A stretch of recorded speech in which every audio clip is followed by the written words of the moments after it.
I'm Lisa Bleich, and today we're going to talk about money and college. A few years ago, one of my clients was making the final decision between a private and a public school, and he asked me, which one do you think has a better value? So I responded with, well, what is your budget for college? And he said, that's just it. My parents won't tell me. And that's when I realized it's really important to have the conversation about money and college well before you're in the final decision-making process. The first step is to know your EFC. That's your expected family contribution, and that's how much you or the family are expected to contribute towards college. You can calculate this on any college website going to financial aid and clicking on the net price calculator, and it'll walk you through determining your net price, your EFC, well before you've gotten your award letters. You want to determine your budget. How much do you have in your savings, whether it be 529s or other savings vehicles? How much can you afford each year out of pocket? And how much of a loan can you take on and absorb as a family and also personally?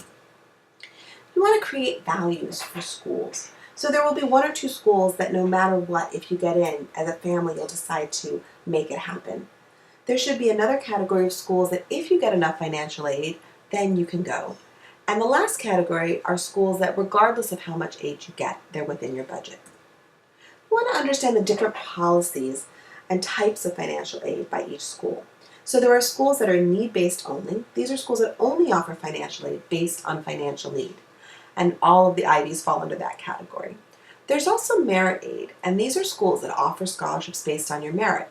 Typically, this is awarded to the top 10 or 15% of the incoming class of a given college, and often things like talent or athletics or other things come into play.